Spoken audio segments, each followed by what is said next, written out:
Hi. Today is the 108th anniversary of its sinking.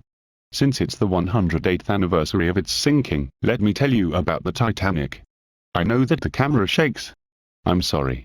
Anyways, the RMS Titanic was a British passenger liner that sank in the North Atlantic Ocean in 1912 after striking an iceberg during her maiden voyage from Southampton to New York City that has a length of 882 feet 9 inches, 269.1 m, beam of 92 feet 6 inches, 28.2 m, height is 175 feet, 53.3 m, draft is at 34 feet 7 inches, depth of about 64 feet 6 inches, 19.7 m, and have 9 decks, carrying a maximum of 3,327 passengers. The boat deck, on which the lifeboats were housed. The bridge and wheelhouse were at the forward end, in front of the captain's and officers' quarters. The bridge stood 8 feet, 2.4 m, above the deck, extending out to either side so that the ship could be controlled while docking. The wheelhouse stood within the bridge. The entrance to the first-class grand staircase and gymnasium were located midships along with the raised roof of the first-class lounge, while at the rear of the deck were the roof of the first-class smoke room and the relatively modest second-class entrance. The wood-covered deck was divided into 4 segregated promenades, for officers, first-class passengers, engineers, and second-class passengers respectively. Lifeboats lined the side of the deck except in the first-class area, where there was a gap so that the view would not be spoiled. A deck, also called the promenade deck, extended along the entire 546 feet, 166 m, length of the superstructure. It was reserved exclusively for first-class passengers and contained first-class cabins, the first-class lounge, smoke room, reading and writing rooms and palm court. B deck, the bridge deck, was the top weight-bearing deck and the uppermost level of the hull. More first-class passenger accommodations were located here with 6 palatial staterooms, cabins, featuring their own private promenades. On Titanic, the à la carte restaurant and the Café Parisien provided luxury dining facilities to first-class passengers. Both were run by subcontracted chefs and their staff. All were lost in the disaster. The second-class smoking room and entrance hall were both located on this deck. The raised forecastle of the ship was forward of the bridge deck, accommodating number 1 hatch, the main hatch through to the cargo holds, numerous pieces of machinery and the anchor housings. Aft of the bridge deck was the raised poop deck, 106 feet, 32 m, long, used as a promenade by third-class passengers. It was where many of Titanic's passengers and crew made their last stand as the ship sank. The forecastle and poop deck were separated from the bridge deck by well decks. C deck, the shelter deck, was the highest deck to run uninterrupted from stem to stern. It included both well decks. The aft one served as part of the third-class promenade. Crew cabins were housed below the forecastle and third-class public rooms were housed below the poop deck. In between were the majority of first-class cabins and the second-class library. D deck, the saloon deck, was dominated by 3 large public rooms: the first-class reception room, the first-class dining saloon and the second-class dining saloon. An open space was provided for third-class passengers. First, second and third-class passengers had cabins on this deck, with berths for firemen located in the bow. It was the highest level reached by the ship's watertight bulkheads, though only by 8 of the 15 bulkheads. E deck, the upper deck, was predominantly used for passenger accommodation for all 3 classes plus berths for cooks, seamen, stewards and trimmers. Along its length ran a long passageway nicknamed Scotland Road, in reference to a famous street in Liverpool. Scotland Road was used by third-class passengers and crew members. F deck, the middle deck, was the last complete deck and mainly accommodated second and third-class passengers and several departments of the crew. The third-class dining saloon was located here, as were the swimming pool, Turkish bath and kennels. G deck, the lower deck, was the lowest complete deck that carried passengers, and had the lowest portholes, just above the waterline. The squash court was located here along with the travelling post office where letters and parcels were sorted ready for delivery when the ship docked. Food was also stored here. The deck was interrupted at several points by all-up, partial, decks over the boiler, engine and turbine rooms. The all-up decks and the tank top below that were on the lowest level of the ship, below the waterline.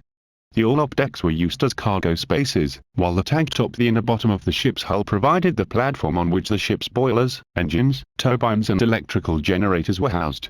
This area of the ship was occupied by the engine and boiler rooms, areas which passengers would have been prohibited from seeing. They were connected with higher levels of the ship by flights of stairs. Twin spiral stairways near the bow provided access up to D-deck of the estimated 2,224 passengers and crew aboard. More than 1,500 died, making the sinking one of modern history's deadliest peacetime commercial marine disasters. RMS Titanic was the largest ship afloat at the time she entered service and was the second of 3 Olympic-class ocean liners operated by the White Star Line. The name Titanic derives from the Titan of Greek mythology. The name Titanic derives from the Titan of Greek mythology. She was built by the Harland and Wolff shipyard in Belfast. Thomas Andrews, chief naval architect of the shipyard at the time, died in the disaster. Titanic was under the command of Captain Edward Smith, who also went down with the ship. The ocean liner carried some of the wealthiest people in the world, as well as hundreds of immigrants from Great Britain and Ireland, Scandinavia and elsewhere throughout Europe who were seeking a new life in the United States. The first-class accommodation was designed to be the pinnacle of comfort and luxury, with a gymnasium, swimming pool, libraries, high-class restaurants and opulent cabins. A high-powered radiotelegraph transmitter was available for sending passenger marconigrams and for the ship's operational use. Although Titanic had advanced safety features such as watertight compartments and remotely activated watertight doors, it only carried enough lifeboats for 1,178 people, about half the number on board, and one-third of her total capacity due to outdated maritime safety regulations. The ship carried 16 lifeboat davits which could lower 3 lifeboats each, for a total of 48 boats. However, Titanic carried only a total of 20 lifeboats, 4 of which were collapsible and proved hard to launch during the sinking. The ship could accommodate 833 first-class passengers, 614 inches second-class and 1,006 inches third-class, for a total passenger capacity of 2,453. In addition, her capacity for crew members exceeded 900, as most documents of her original configuration have stated that her full carrying capacity for both passengers and crew was approximately 3,547. After leaving Southampton, Titanic called at Cherbourg in France and Queenstown, now Cobb, in Ireland before heading west to New York. The collision caused the hull plate to buckle inwards along her starboard, right, side and opened 5 of her 16 watertight compartments to the sea. She could only survive 4 flooding. Meanwhile, passengers and some crew members were evacuated in lifeboats, many of which were launched only partially loaded. A disproportionate number of men were left aboard because of a women and children first protocol for loading lifeboats. The disaster was met with worldwide shock and outrage at the huge loss of life and the regulatory and operational failures that led to it. Public inquiries in Britain and the United States led to major improvements in maritime safety. One of their most important legacies was the establishment in 1914 of the International Convention for the Safety of Life at Sea, (CELUS), which still governs maritime safety. Several new wireless regulations were passed around the world in an effort to learn from the many missteps in wireless communications which could have saved many more passengers. The wreck of Titanic was discovered in 1985, more than 70 years after the disaster, during a U.S. military mission, and it remains on the seabed. The ship was split in 2 and is gradually disintegrating at a depth of 12,415 feet, 2,069.2 fathoms, 3,784 m. Thousands of artifacts have been recovered and displayed at museums around the world. Titanic has become one of the most famous ships in history, depicted in numerous works of popular culture, including books, folk songs, films, exhibits, and memorials. Titanic is the second largest ocean liner wreck in the world, only beaten by her sister HMHS Britannic, the largest ever sunk. However, she is the largest sunk while in service as a liner, as Britannic was in use as a hospital ship at the time of her sinking. The final survivor of the sinking, Milvina Dean, aged 2 months at the time, died in 2009 at the age of 97. Here's a timeline of its sinking as it follows. On April 14, 1912 at 11:35 p.m., Fleet sees an iceberg in the Titanic's path and rings the bell 3 times to indicate that something is ahead. He then calls the bridge.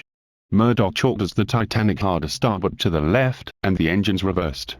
He also closes the doors to the supposedly watertight compartments, but the Titanic was only 5 miles away from the iceberg. On April 14, 1912 at 11:39 p.m., Lookout Frederick Fleet spots a black object in their path. They realize that the haze is an iceberg and he rings the warning bell 3 times. Moody takes the telephone and receives the famous words, "Iceberg, right ahead." And Murdoch runs from the starboard bridge wing to the bridge while shouting, "Hard a starboard." Murdoch then rings stop on the engine telegrams as Quartermaster Hitchens begins to turn the wheel hand over hand, then Officer Murdoch rings the bell, telling that all watertight doors needs to be closed. On April 14, 1912 at 11:40 p.m., the Titanic was too close to the iceberg, and then collides with the iceberg, scraping its side under the waterline for 75 meters. Fourth Officer Boxall is abreast captain's quarters walking toward bridge. Quartermaster Oliver steps onto bridge and sees Murdoch at the switch for the watertight doors. He also sees the peak of the iceberg past the bridge and hears Murdoch call hard a port. Boxall steps onto bridge in time to see Murdoch still about the switch. Leading fireman Barrett sees water pouring in 2 feet above the stoke-hole plates in Boiler Room 6, number 10, and jumps through the watertight door into Boiler Room 5 with second engineer Husk just seconds before it closes. He then notices water coming into the empty starboard side forward bunker of Boiler Room 5, resulting that all engines are stopped. Coal falls all around Trimmer George Cavell in the aft bunker of Boiler Room 4, and immediately he starts to dig himself out. Designer Thomas Andrews surveys the damage. The Titanic was built to remain afloat with only 4 compartments flooded. Andrews predicts that the ship has only about 1 to 2 hours before sinking. But the right prediction is that the Titanic only have 160 minutes left. The countdown for the time until it sank completely has begun. On April 14, 1912 at 11:41 p.m., with 159 minutes left, Smith gives an all-stop order to the engine telegrams and comes through the wheelhouse onto the bridge and asks Murdoch, "What have we struck?" Murdoch replies, "An iceberg," so Smith tells him to close the watertight doors. Murdoch says, "They are already closed," so Boxall, Murdoch and Smith step out onto the starboard bridge wing to look for the berg as the ship's head is now swinging to starboard with the tiller hard over to port. On April 14, 1912 at 11:42 p.m., with 158 minutes left, Smith orders a slow-ahead order via the engine telegrams and Boxall drops down to inspect forward passenger spaces. Lightoller, still in his quarter, notices that the ship's engines have stopped and decides to get out of his cabin to investigate. Passenger Lawrence Beasley notices engines have stopped and decides to go up the second-class staircase to the boat deck to investigate. Greaser Thomas Ranger notices changeover valves in turbine room had come up indicating the turbine engine had stopped. Seaman Scow sees the iceberg off the starboard quarter as ship's stern is pulling away as the ship is seen turning to starboard. Trimmer Dion down in the engine room notices that the ship's engines had stopped and then soon started to reverse. Hemming hears a hissing sound as air escapes from the forward peak tank. On the Californian, Third Officer Groves drops down to talk to Captain Lord about an approaching passenger steamer coming up on us from abaft their starboard beam. On April 14, 1912 at 11:43 p.m., with 157 minutes left, after seeing Smith put the engine telegraphs to stop and then what appeared to be half-speed ahead, Quartermaster Oliver was told to go down and ND the carpenter and tell him to go and take the draft of the water. Dion sees the ship's engine start to go ahead slowly. Passenger Henry Stengel notices that the ship's engines appear to be moving again, but was not sure why. He converses with the third officer Pittman shortly before returning to his cabin. On April 14, 1912 at 11:45 p.m., with 155 minutes left, Fireman Shears, having seen the iceberg off the starboard quarter disappearing into the night, now notices the ship was still moving but not by much. Sees ice on the well deck. Lightoller sees Murdoch looking out on port bridge wing, and also notices that the ship was moving only 4 to 6 knots through the water. He then decides to cross to the other side where he sees Smith looking out on the starboard bridge wing. Hemming discovers peak tank booting fast from air hissing out of vent pipe, but soon NDS out that the forward peak above tank was dry. Boatswain's mate Haynes asks, "Just as I got there the chief of Sir, Mr. Wild, had gotten there, and the lamp trimmer was there, Mr. Hemming. We said the forward peak tank was ling. The air was coming out and the water was coming in. Many of the crew see ice on the forward well deck after coming up from below, including leading fireman Hendrickson who, like Shears, said he got a glimpse of the iceberg." Lightoller meets Pittman while returning to his cabin. On April 14, 1912 at 11:46 p.m., with 154 minutes left, engines put on stop for the last time after ship moved further away from the iceberg which had disappeared off the starboard quarter. Is May? NDS Smith on bridge, asks him what happened, and is told that the ship struck ice and may be damaged seriously. Steam begins to build up once the engines are stopped and the safety mechanisms engage, venting the build-up steam up and down through the funnels. It begins raising like a bubble as air escapes due to the incoming water down below. He is informed that the collision may cause some serious damage as a result of the engines being stopped. On April 14, 1912 at 11:47 p.m., with 153 minutes left, Virginian standing by as Cape Race working continuously with Titanic last signal exchanged between Carpathia and Titanic prior to distress message going out. Phillips did not know what happened to Titanic at this point in time other than some mishap took place. Bride was to tell Senator Smith that he thought she had got damaged in some way and that he expected that we should have to go back to Harland and Wolf's. Hendrickson decides the collision was nothing serious and goes back down to his quarters to turn in again. Second engineer Hesketh tells everyone to return to their stations, and Barrett and Shepard climb up the escape to go back to Boiler Room 6. On April 14, 1912 at 11:50 p.m., with 150 minutes left, the water is already at 14 feet above the keel in the first 5 compartments. Able seaman Bluey hears water entering hold and sees step ballooning over hatch. Boatswain's mate Haynes sees step ballooning over hatch in hold, and goes to inform Chief Officer Wild. Leading fireman Hendrickson told about water coming in at bottom of Bremen's tunnel after returning to his quarters on G deck, sees water coming in from starboard side looking down from G deck, and decides to go to the engine room to tell the engineers. Barrett sees water about 8 feet over the stokehold plates in Boiler Room 6, and returns to Boiler Room 5 with Shepard. Poindexter returns to the mess room where the carpenter tells him that there is 7 feet of water in hold. Hitchens notices an initial 5-star list to starboard. Boxall returns from his inspection forward, reports no damage seen, order to ND the carpenter to sound the ship forward, and meets the carpenter coming up the ladder from A deck on his way down. After Carpenter reported to Smith that holds 1, 2 and 3 were looting, Smith decides to go below 2. ND Chief Engineer Bell and or meet up with Thomas Andrews. Andrews is seen coming through RST class saloon, then down pantry stairs to E deck, and turn aft towards engine room by saloon watchman James Johnston. However, water begins entering the all-up deck below the mailroom on G deck, then, they haul the backs up the stairs and is about to flood the mailroom. On April 14, 1912 at 11:51 p.m., with 149 minutes left, Smith orders Boxall to find the carpenter and have sound the ship. Boxall leaves immediately and runs into Carpenter Hutchinson coming up the crew stars from a deck and has him report to the bridge after he tells Boxall of water in the holds below, but he sets off immediately for the mailroom and lower holds. However, Quartermaster Oliver returns to confirm that he had delivered the captain's orders to the carpenter, but Boxall runs into a mail clerk below decks who tells him the holds are taking on the water below the mailroom, then he sends him to the bridge and sets off to the mailroom.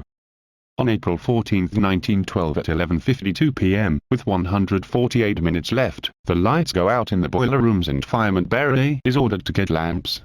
However, Boxall reaches the mailroom on G deck and finds the hold below flooded, but the water is 2 feet within the top of the staircase, threatening to flood the G deck. However, after having received a word from Carpenter Hutchinson and mail clerk John Smith, water was coming at an alarming rate, so Smith sets off on a tour of the midships, using crew stairwells as to not cause a panic. He then headed down to E deck while touring for the damage, possibly also headed to personally speak to Chief Engineer Joseph Bell. On April 14, 1912 at 11:53 p.m., with 147 minutes left, Boatswain Haynes arrives on the bridge and reports to Chief Officer Wild that he observed cargo hold number 1, then he told him to get his men up.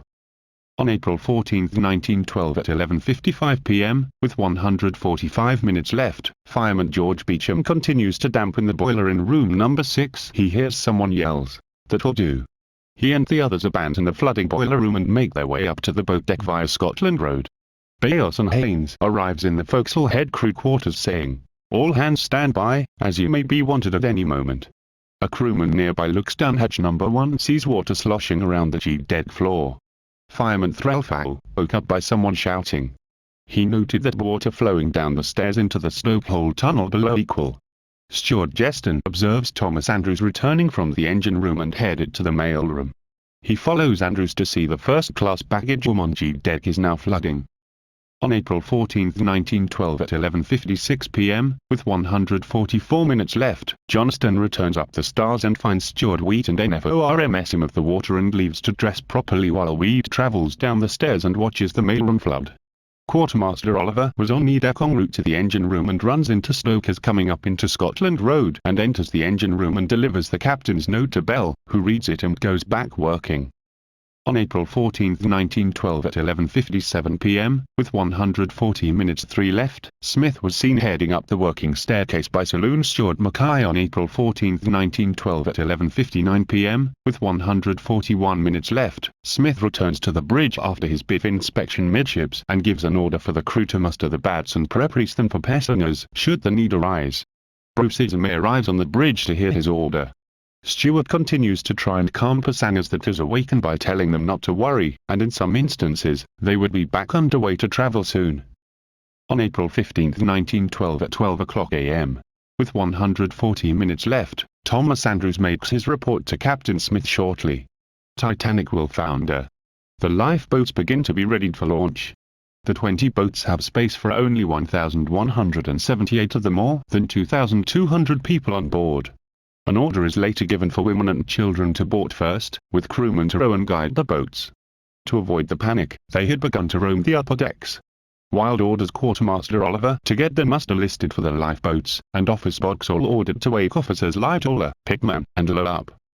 On April 15, 1912 at 12:01 a.m., with 139 minutes left, the lights goes back on in the boiler rooms just as Fred Barrett arrived in number 5 lamps. He is then tasked with going to get some firemen to help draw the ferrets in the boilers since all had departed with the previous order for them to go up on deck, and then leaves and returns with 15 men. However, Stuart Wheat thought that it was a good idea to see if the crew had closed the watertight doors by Turkish baths, and leaves the stairs, travelling up to E deck and to the forward grand staircase, then travelled back down to the F deck. However, he noted that both watertight doors were open, one on port and one on starboard, but he closed the port door and had to climb the stairs to the E deck and close the starboard door. Lookouts Hogg and Evans relieved Fleet and Lee in the crow's nest early. On April 15, 1912 at 12:02 a.m., with 138 minutes left, lookouts Fleet and Lee arrive under the forecastle and see firemen coming up to the C deck with their kits, saying that the water was beginning to flood their quarters on the F deck. Lee looks down the hold for cargo number 1, sees water rising in the G deck hold. The boatswain's order then rams out, all hands to the boat deck. And all the crew on C deck began to make their way out. Steward Etches awakens and dresses in his quarters before setting out. While in a corridor in the know, he encounters a third-class male Pasang who comes up to him and remarks, "Will you believe it now?" and shows Etches a chunk of ice before smashing it on the deck. After this, Etches returns to his quarters and fully dresses to prepare for any further situation. On April 15, 1912 at 12:03 a.m., with 137 minutes left, Saloon Steward William Ward hears the third-class Passangers travelling along Scotland Road outside his door. He noted that they were walking left with life belts in hand, some even carry ice, but he thought it was odd, but still had confidence in the liner, so he lay in his bunk for a little bit longer. On April 15, 1912 at 12:04 a.m., with 136 minutes left, in the officers' quarters, Officer Boxall has relayed the information on the collision to Officer Pipman, attempted to wake Officer Lowe, but does not fully awakened, and approaches Lightoller's captain. He finds Lightoller already awake and aware of the collision. Boxall stated, "You know, we have struck an iceberg." Then he replied, "I know we have struck something." But he stated that the mail room on the G deck is flooding. So Lightoller hurriedly dresses and joins the other officers on the boat deck, but he did not think the liner would sink, but he did realize that the damage was significant in nature. On April 15, 1912 at 12:05 a.m., with 135 minutes left, the squash court begins flooding with water. Smith gives the order to prepare the lifeboats. Second Officer Lightoller is in command of the port side, First Officer Murdoch in charge of the starboard side, along with 5th Officer Harold Lowe and 6th Officer James Moody helping wherever they could. The order to prepare the lifeboats was overseen by Chief Officer Henry Wild. Water reaches steerage rooms on G deck. On April 15, 1912 at 12:06 a.m., with 134 minutes left, 3rd Officer Pipman has fully dressed and arrives on the port boat deck, while Ian left until he meets Officer Moody, who was overseeing crew uncovering and readying the boats. Pipman he inquired about this situation, and Moody informed him of the iceberg collision and that there was ice in the forward well deck. Pipman disembarks on his own tour of the bow, and to evacuate any remaining crew there. On April 15, 1912 at 12:07 a.m., with 133 minutes left, Officer Lightoller emerges from his cabin on the port forward boat deck and asks Chief Officer Wild if all hands had been called, but he did. Lightoller noted that none of the canvas covers had been removed off of the regular lifeboats yet. Some stewards preemptively begin to tell passengers in their case to dress warmly, put on their lifeboats, and to go up on deck. Stewardess Annie Robinson sees Captain Smith on the deck with head purser Hugh McElroy. In the saloon steward's quarters on the deck, Fred Ray was getting back to being asleep, but a steward entered the room, telling Vion to get up and sent passengers on the boat deck. On April 15, 1912 at 12:08 a.m., with 132 minutes left, Officer Pittman saw the ice in the forward well deck and enters the forecastle head, checking for structural damage. Fireman came up and says, "Water is coming to our place." Pittman looks down hatch number 1, saw that water sloshing in the cheap dead hold.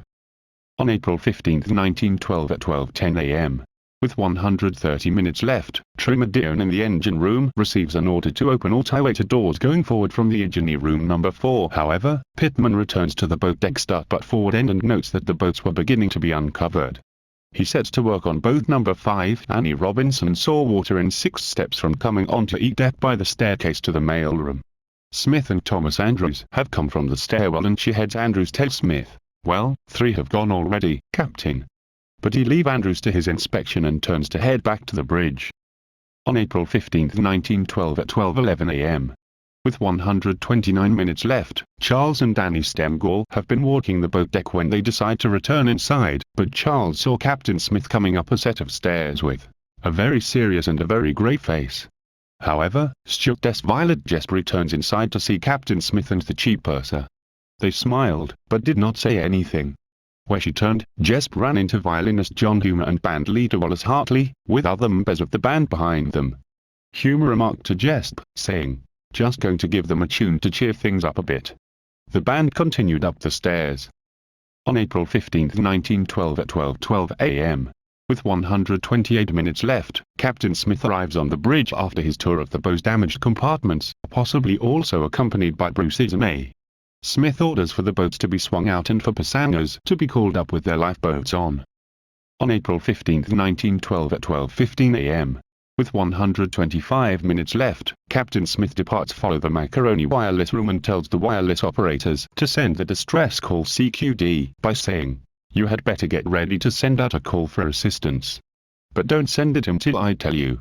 From MGY, Titanic, and finally the new distress call SOS. Purser Ellery, with other crew members, also began to order passengers to return inside and dress warmly, then return with their lifebelts. He also mentioned for them to bring all of their blankets in their cabins with them as well. McElroy travels down via the grand staircase and spots Steward Wheat on C deck, shouting at him, "Get the men up and get all lifebelts and all passengers." Chief Baker Charles Jering sends 13 men to the boat deck with 4 loaves of bread each to provision out into their lifeboats. On April 15, 1912 at 12:17 a.m., with 123 minutes left, Carthy receives distress message.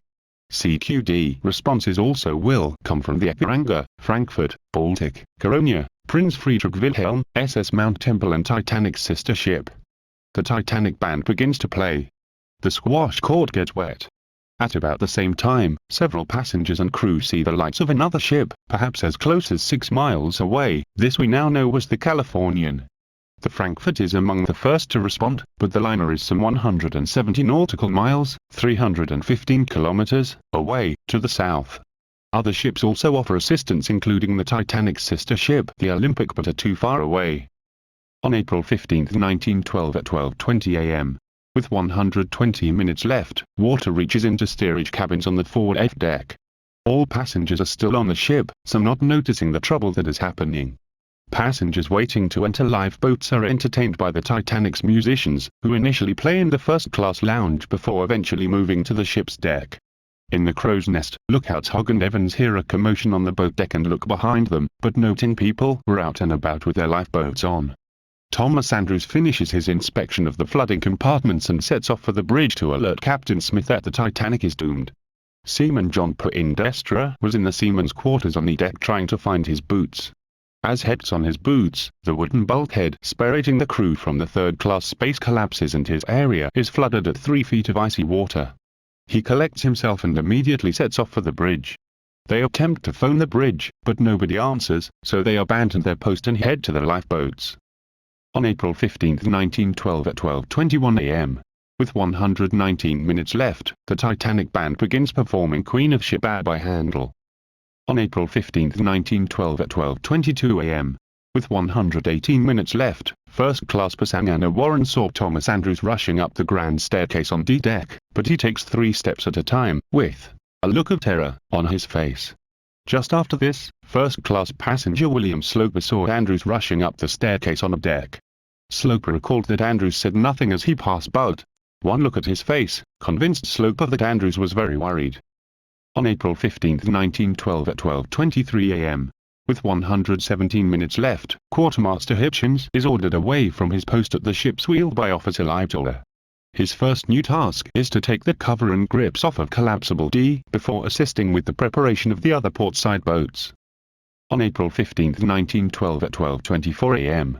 With 116 minutes left, at boat number 5 they began loading the boat with women and children. He was saying that he was awaiting his orders, causing men to leave. The officer suspects the Pasang to have been Bruce Ismay, and departs for the bridge to find the captain. The Titanic band now performs The Merry Widow by Francel Hare.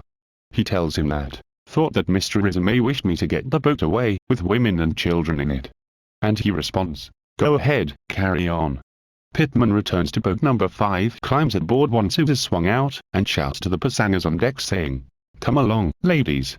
Ismay helps in the loading of the boat, with Pitman noting he assisted in every way. Thomas Andrews delivers his analysis to Smith on the bridge. On April 15, 1912 at 12:25 a.m. With 115 minutes left, sources will differ on how long they perform until shortly before the ship sank completely. Other lifeboats begin loading women and children first. On April 16, 1912 at 12:26 a.m. With 114 minutes left, Smith gave the order to begin loading the lifeboats with women and children. Seaman Poindexter arrives on the boat deck to hear his order. Smith departs for the Macaronium and tells the operators to send the distress call. The Carter, southeast of the Titanic by about 58 miles, picks up the distress call. Distress signal sent again using the corrected position of latitude 41 degrees 46 N and longitude 50 degrees 14 W, on April 15, 1912 at 12:27 a.m. With 113 minutes left, the message gives Titanic's position as latitude 41 degrees 44 N and longitude 50 degrees 24 W. The Titanic band now performs Frankie and Johnny. Officer Boxall asks if he should a distress signal after noticing a light on the horizon, but Smith explains that he's already sent one of the wireless. He now asks Smith which position he used for the signal, and Smith responded with the 8 o'clock doctor, and Boxall surmises that the position being sent over the wireless is false, so he sets off for the chart room to figure out their position. On April 15, 1912 at 12:28 a.m. With 112 minutes left, the message gives Titanic's position as latitude 40 degrees 45 N and longitude 50 degrees 24 W, on April 15, 1912 at 12:29 a.m. With 111 minutes left, the message gives Titanic's position as latitude 40 degrees 44 N and longitude 50 degrees 24 W, on April 15, 1912 at 12:30 a.m. With 110 minutes left, Assistant Saloon Steward makes his way to the boat deck and to be assigned lifeboat, boat number 15. Upon passing the gymnasium, he notices that several passengers were inside, some even used the equipment. Thomas Andrews saw that Steward Etches was on the sea deck, has made sure all of his passengers were left for the bay of deck before operating him to open all the doors and to take all the lifebelts. The water reaches into the crew's cabins, on E-deck in front. The flooding of E-deck is a massive problem, since the water can now pass Scotland Road with no bulkhead or even a door to hold it back. Third-class Steward Hart assembles a group of 30 women and children, and personally begins to lead them to the boat deck. The Titanic band now performs The Cascades by Joplin. On April 15, 1912 at 12:31 a.m. With 109 minutes left, Officer Lowe finally awakened in his cabin due to the noise outside, and finds women waiting in the officers' quarters with lifebelts on, hurries dresses and rushes out to the port boat deck to assist in preparing the lifeboats. The message gives Titanic's position as latitude 41 degrees 46 N and longitude 51 degrees 46 W. After oming all over the boat deck overseeing the lifeboat readiness, Officer Lightoller approached Smith to get permission to swing the boats out, but he answered in the affirmative, and the portside bows =X began to be swung out. On April 15, 1912 at 12:32 a.m. With 108 minutes left, Lightoller came to Smith again after number 8 been swung out and cupping his hands over Smith's ears to shout over the steam noise saying, "Hadn't we better get the women and children into the boats, sir?" On April 15, 1912 at 12:33 a.m. With 107 minutes left, the Titanic's band now performs Alexander's Ragtime Band by Joplin. On April 15, 1912 at 12:35 a.m. With 105 minutes left, Officer Boxall completes his calculation of the ship's position of his doctor. He gives the position to Smith. Titanic's downward slows down as the water approaches the E-deck, the highest deck the waterlight bulkheads has reached. On April 15, 1912 at 12:36 a.m. With 104 minutes left, Officer Boxall arrives at the wireless room, but cannot communicate it verbally due to the deafening steam noise, instead having writing it down. The Titanic's band now performs On the Beautiful Blue Danube by Arthur Fiedler. The new coordinates given by Boxall as the Titanic's position as latitude 41 degrees 46 N and longitude 50 degrees 46 W. On April 12, 1912 at 12:37 a.m. With 103 minutes left, the Titanic's position is now latitude 41 degrees 46 N and longitude 50 degrees 14 W. Stuart Etches rejoins Thomas Andrews on C deck and they arrive at the first-class entrance of the grand staircase to see Purser McElroy advising for a large group of women to return to their rooms calmly and to dress with their lifebelts, then head for the boat deck. Andrews took the stairs down to the D-deck as McElroy tells Etches to gather all the bedroom stewards and head to the boat deck. On April 12, 1912 at 12:38 a.m., with 200 minutes left, Stuart Etches was helping to clear ropes on deck near boat number 7. He notices Benjamin Guggenheim and his valet in formal attire and helping to usher passengers into number 5. Number 7. When he inquired why they did not lifebelts, Guggenheim responded, "We've dressed up in our best, and are preparing to go down like gentlemen. If anything should happen to me, tell my wife in New York that I've done my best in doing my duty." No woman was left on board the ship, because Ben Guggenheim was a coward. On April 12, 1912 at 12:39 a.m., with 101 minutes left, First Officer Murdoch runs out of willing passengers to board number 7. He tells the crew to row a short distance away, but to stand by the after gangways to receive more passengers. Murdoch parts lookout hog in charge of number 7 turns crew on deck, signaling that the lowering process is about to begin. On April 15, 1912 at 12:40 a.m., with 100 minutes left, number 7 on the starboard side is the first lifeboat load. It carries some 28 people even though it has room for 65. Passengers are willing to board continues getting into boat number 5, decreasing the amount of people on deck significantly with only 2 women refusing to enter. Lightoller has boat number 4 to a heavy coaling wire running alongside a deck in case the ship got a list or anything. While he sends 2 to 3 stewards down to find cranks to open the windows on the promenade so passengers can board the awaiting lifeboat.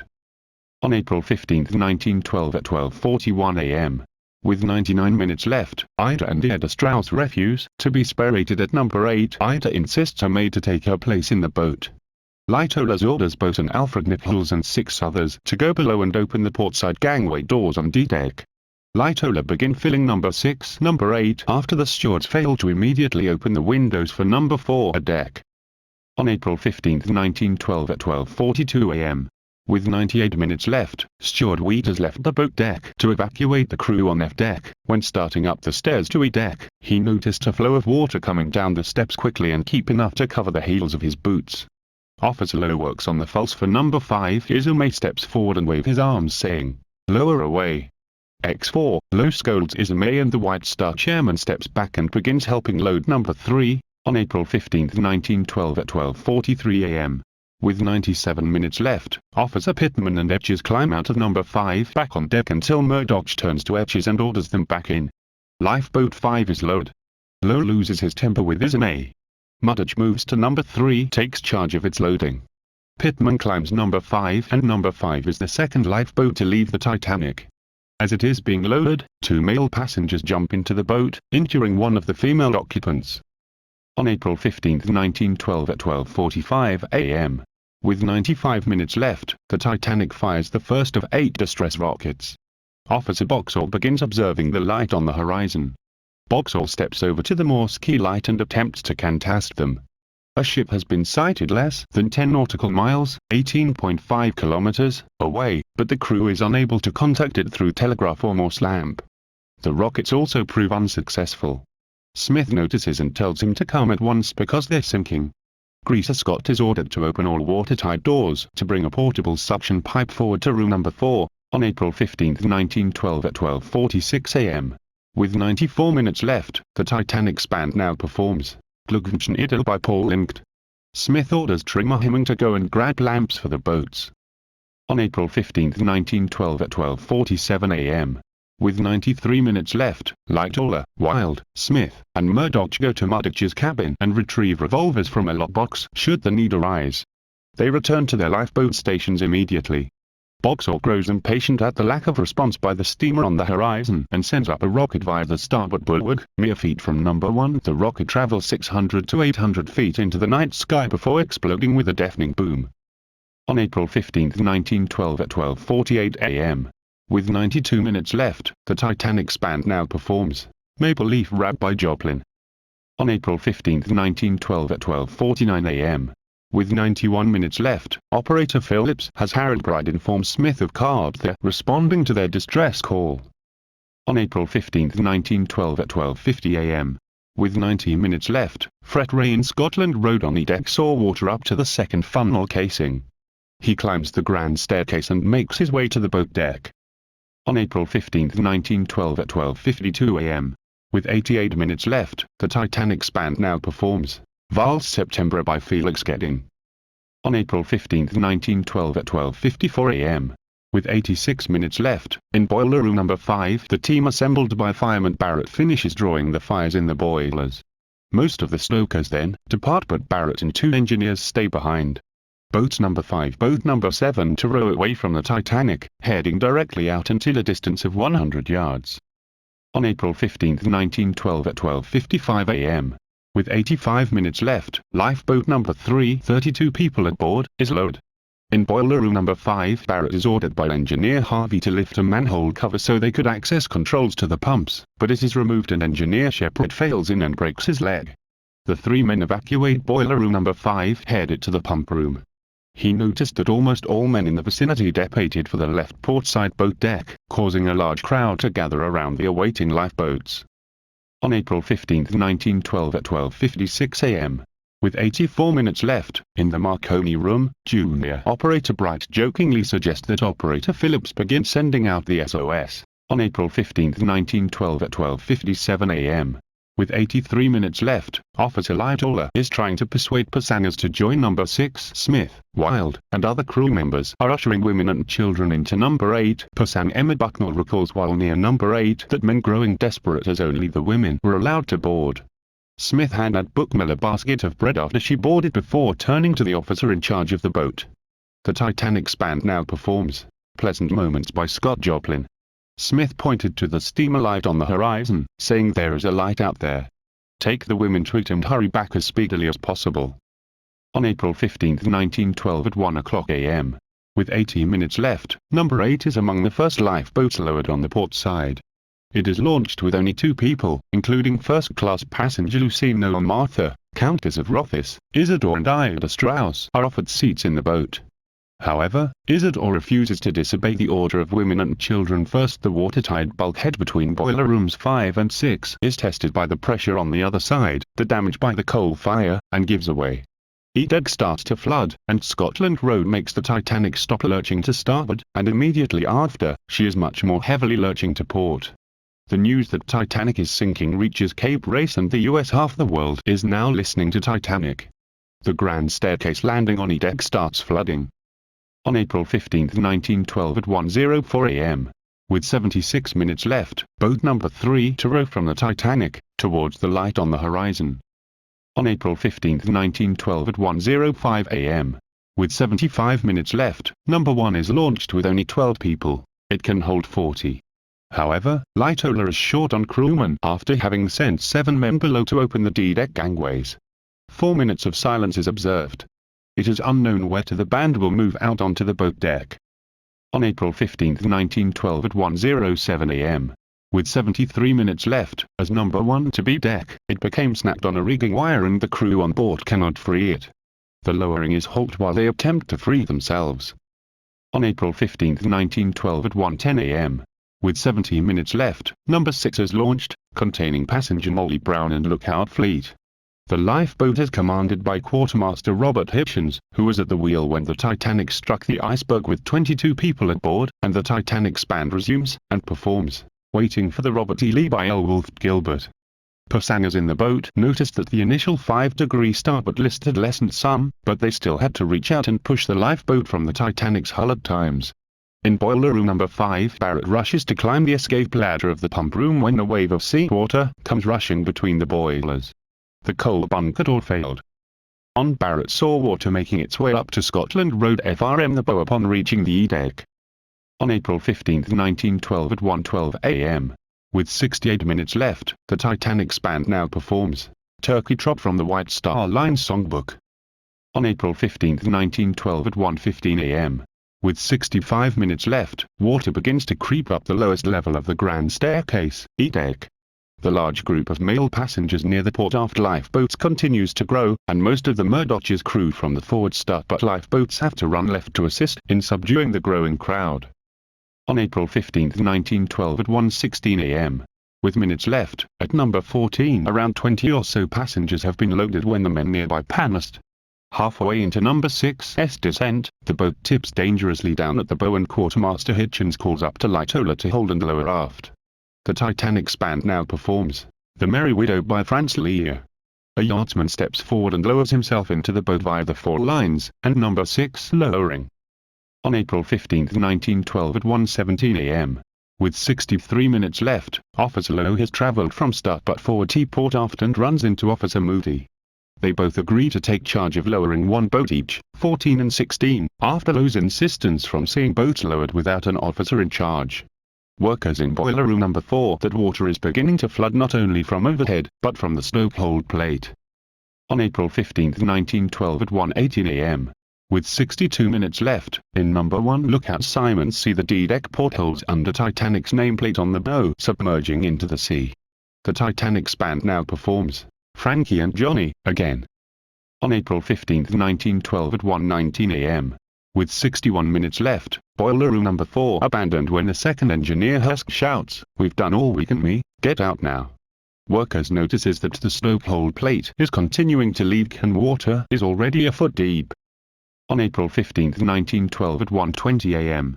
With only 60 minutes left, lifeboat number 16 lowered with 53 people on board, but Moody did not join number 16 instead of saw its looking. However, no passengers are near the starboard aft lifeboats due to the growing crowd of men on the port side virtually. On April 15, 1912 at 1:23 a.m. With only 57 minutes left, the Titanic's band now performs "Oh, You Beautiful Doll" by Brown and Air. On April 15, 1912 at 1:24 a.m., with only 56 minutes left, Officer Moddy crosses over to starboard aft and assists Murdoch in landing number 9. On April 15, 1912 at 1:25 a.m. With only 55 minutes left, boat number 14 lowered. It finally gets away with 40 people aboard. Trimmer Cavell decides to re-enter boiler room N4 after seeing nobody in Scotland Road, but when he enters, he finds that the room was completely abandoned and starting to flood with water, though not much, so he makes his way to the boat deck to number 13. Number 15, the first-class dining saloon, starts taking in water. On April 15, 1912 at 1:26 a.m. With only 54 minutes left, as number 14 to the deck, Lowe saw a large group of third passengers looking as in they were going to jump in. He draws his revolver and shoots 3 warning shots into the air. The Titanic's band now performs Emperor Waltz Strauss. On April 15, 1912 at 1:27 a.m., with only 53 minutes left, as boiler room number 5, number 4, the Titanic's begin to go down by the bow more rapidly after remaining almost motionless for a full hour. On April 15, 1912 at 1:30 a.m., with only 50 minutes left, amid the growing panic, several male passengers try to board number 14, but number 9 on the stern starboard side is lowered with some 40 people on board. On April 15, 1912 at 1:33 a.m., with only 47 minutes left, Officer Murdoch moves to number 11 but is already loading in women and children from the deck promenade. He noticed a group of men looking as if they are going to jump and board number 11. He shout out, "Women and children first." Bruce Ismay notices Edith Rosenbaum on the boat deck and shouts, "You! What the devil are you doing here? I thought all the women had left the ship." He then takes her by the arm and proceeds down to the deck where officers take her and put her into number 11, on April 15, 1912 at 1:35 a.m. With only 45 minutes left, number 11 lowered with 50 people on board, nearly full. On April 15, 1912 at 1:37 a.m., with only 43 minutes left, the Titanic's position is now latitude 40 degrees 52 N and longitude 61 degrees 18 W. On April 15, 1912 at 1:38 a.m. With only 42 minutes left, the Titanic's band now performs Maple Leaf Rap by Joplin. On April 15, 1912 at 1:39 a.m. With only 41 minutes left, the starboard list was eliminated, but crew noticed that the Titanic is beginning to list a port. The port list is noticed to be growing during the loading of the boats number 13, number 15 and number 10, on April 15, 1912 at 1:40 a.m. With only 40 minutes left, 6th Officer James Moody lowers boat number 13, 55 people aboard, with 10 seats left. The final distress rocket is fired. Thomas Andrews is seen standing in the first-class smoking room, staring at a painting, Plymouth Harbor, above the fireplace, his lift jacket lying on a nearby table. There were testimonies of sightings of Andrews after that moment. It appears that Andrews stayed in the smoking room for some time to gather his thoughts, then he continued, assisting with the evacuation. The mystery ship, Californian, turns away or is no longer visible. On April 15, 1912 at 1:41 a.m. With 39 minutes left, lifeboat number 15 loaded, this time with 68 people aboard, the most of all lifeboats. Under the rush to escape, boat number 3 almost crushed when it is washed under the descending boat number 5. The Titanic's band is now performing Londonderry Air. On April 15, 1912 at 1:42 a.m., with 38 minutes left, Smith returns to the Macroni wireless room and informs the operators, saying, she would not last very long. Engine rooms were taking water and that the dynamos might not last much longer. Phillips decides to go have a look on deck for himself and turns command of the apparatus over to Operator Bride. On April 15, 1912 at 1:43 a.m., with 37 minutes left, the Titanic's engine room was getting flooded. On April 15, 1912 at 1:44 a.m. With 36 minutes left, Smith notices number 2 about to LWER and orders Boxall to get in, and the Titanic's band now performs Elite Syncopations by Joplin. On April 15, 1912 at 1:45 a.m. With 35 minutes left, lifeboat No. 2 is lowered with 17 people aboard. On April 15, 1912 at 1:46 a.m., with 34 minutes left, as number 11 the water, the officers have trouble disengaging the false so they can row away. The discharge of water directly behind them causes a slight panic in the boat. The falls are released, and number 11 to row away quickly as most on board feared that they would be pulled under by suction when the Titanic is foundered. On April 15, 1912 at 1:47 a.m. With 33 minutes left, Phillips noted a very serious list to port. When he looks over the FRWART bridge wing wall, he saw water in the well deck down below.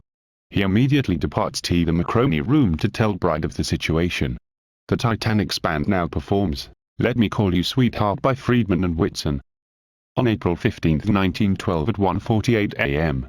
With 32 minutes left, while boarding is underway at number 10, a woman's dress causes her to slip and fall, but someone on the deck catches her, and she is able to proceed back to the boat deck and join number 10. On April 15, 1912 at 1:49 a.m. With 31 minutes left, Boxall only had one crewman and boat number 2 has to order passengers to begin rowing away. They reach a distance of only 100 feet before they stop and watch the liner sink.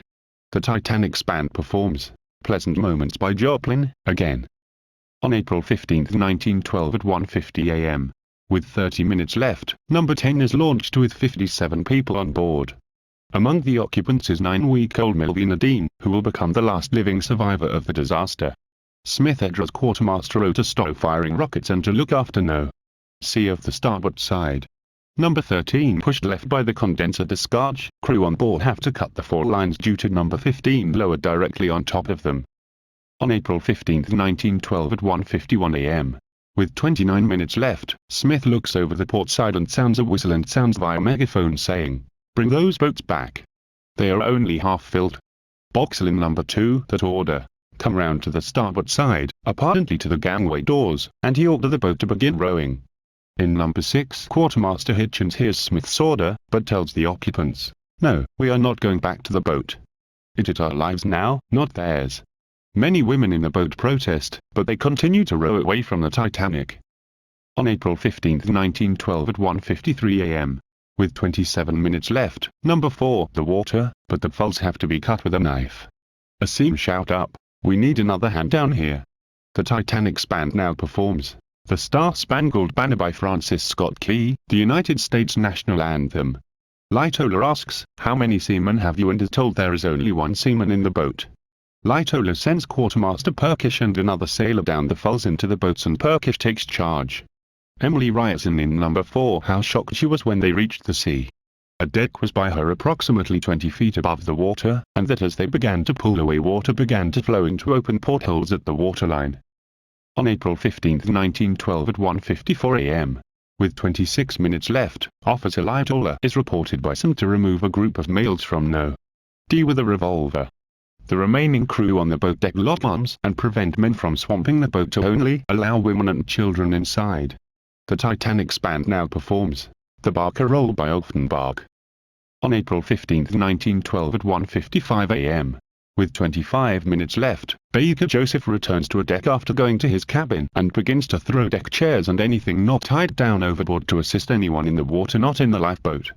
In number 15, Steward Nicholas noted that as they pulled some distance from the Titanic, the starboard propeller was perhaps halfway above the water. On April 15, 1912 at 1:57 a.m., with 23 minutes left, Smith enters the wireless cabin for the final time, telling the operators, "You can do no more, look out for yourselves." But as he leaves, Phillips continues to pound out wireless signals. On April 15, 1912 at 1:58 a.m., with 22 minutes left, the Titanic's band now performs Met 'em a Butterfly by Pussy.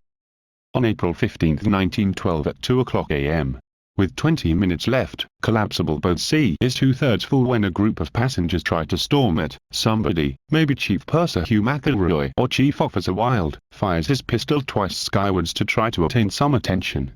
Bruce May, White Star director, climbs aboard the boat as it is lowered with 43 people aboard. Thomas Andrews is seen back on the boat deck. The crowd has begun to stir, but there are still women reluctant to leave the ship. To be heard and to draw attention to himself, Andrews waves his arms and announces to them in a loud voice. Another reported sighting was of Andrews frantically throwing deck chairs into the ocean for passengers to use as floating devices. The water reaches the deck promenade dock. The Titanic's position is now latitude 40 degrees 32 N and longitude 61 degrees 18 W. On April 15, 1912 at 2:01 a.m., with 19 minutes left, Operator Phillips attempts to contact Carpenter and tell them that they were abandoning the ship 2 to 3 times, but noted to Junior Operator Bright that there were no replies.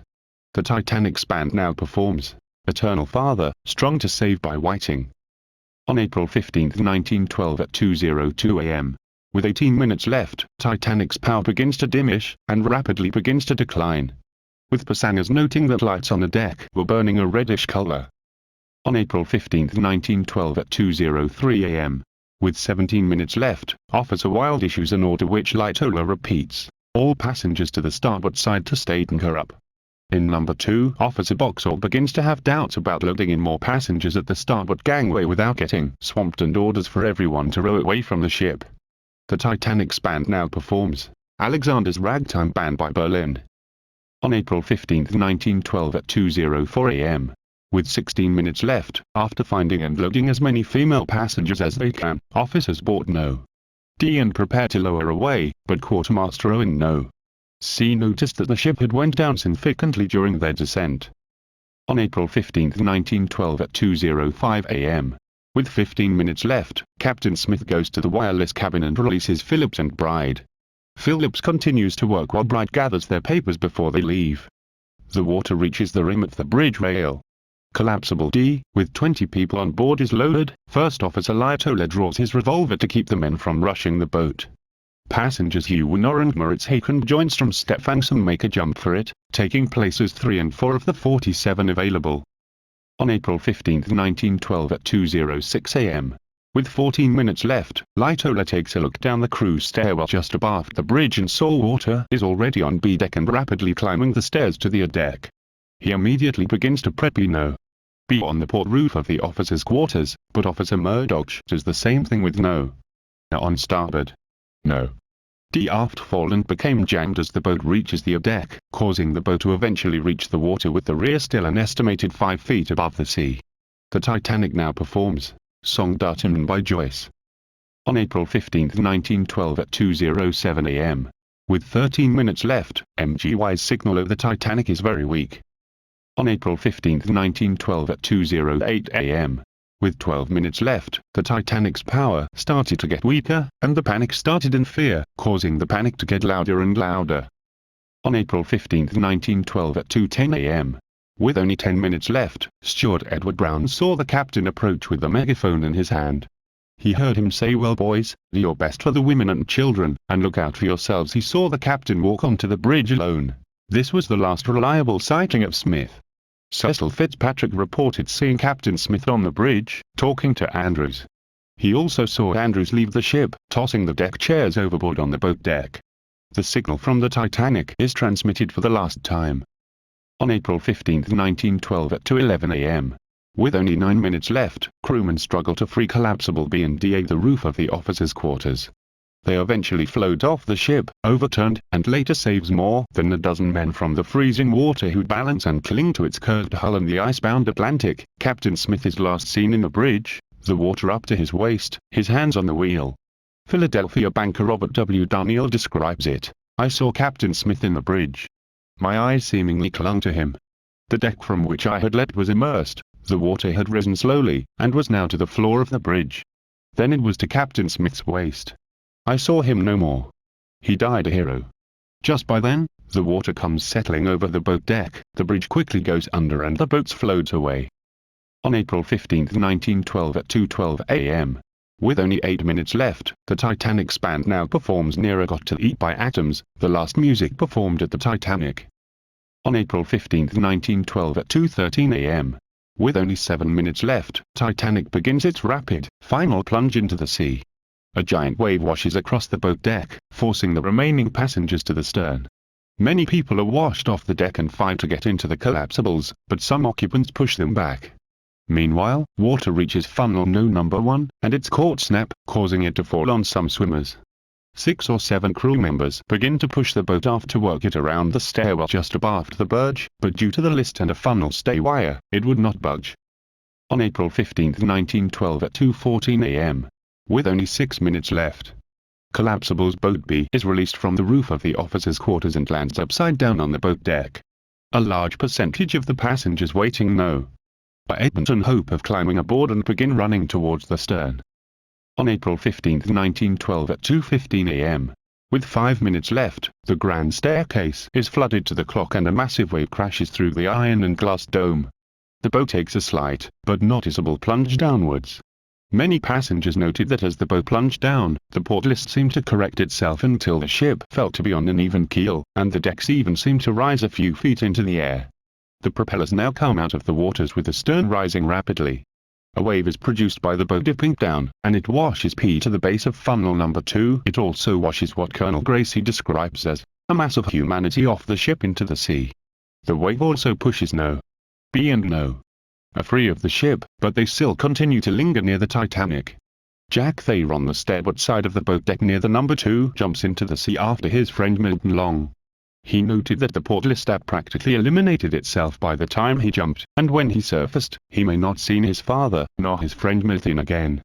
A building noise is heard by the survivors in the lifeboats, as some describes them as explosives and a wholesale breakage of china. Others claim that it resembled thunder. However, some of them may even claim that a whirlpool foams after the forward funnel got collapsed, which sucks a large amount of the crowd previously washed off of the Titanic back into the bowels of the ship as it sinks. On April 15, 1912 at 2:16 a.m., with only 4 minutes left, the glass and wrought iron dome for the first-class grand staircase caves in, filling the ship with more water and breaking the staircase in the process. The lights in the Titanic goes out. Survivors in the lifeboats plunged into near total darkness. Some report that seeing light remained on after the breakup, but the idea is hotly debated. The second funnel god collapsed and fallen down. On April 15, 1912 at 2:17 a.m. With 3 minutes left, the Titanic breaks apart. The water reaches funnel, and it falls shortly thereafter. All of the funnels god collapsed and fallen down. On April 15, 1912 at 2:18 a.m. With only 2 minutes left, the stern reaches at a 23-degree angle. Just half of the ship is out of the water. An increasing roar is heard by those in the boats, as everything movable in the ship breaks loose and crashes forward against walls and bulkheads. Some even fall to the submerged part. The ship's lights until now have been kept on only by the efforts of those heroic engineers, suddenly go out, flash once more and then extinguished for good.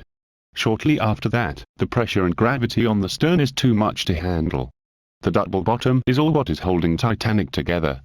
The stern falls almost back level. On April 15, 1912 at 2:19 a.m. With only 1 minute left, the stern rapidly floods with water now, and the submerging front section pulls her via the keel back in the air, until she almost goes straight up. As the front section is sunk, the stern floods, and rises in the air quickly till she reaches 89 degrees. The bow finally gets entirely loose, and goes down to the bottom. On April 15, 1912 at 2:19 and 30 seconds a.m. With 30 seconds left, Titanic's stern holds still for half a minute, right up, but then goes down. On April 15, 1912 at 2:20 a.m. The ship, the Titanic, is now officially lost. The sinking takes 1,503 lives along, some still inside its body. People in the water slowly froze to death, and others die in the icy water. The stern section implodes and goes into a spiral dive, ripping itself apart as it falls. Over 1,500 people died in the maritime disaster, while 705 individuals survived. A number of the victims and survivors were famous people. That's a timeline of its sinking. So, the Titanic sank about 108 years ago, and all I could say is, Happy Titanic Remembrance Day. That's all I wanted to tell you about. Bye.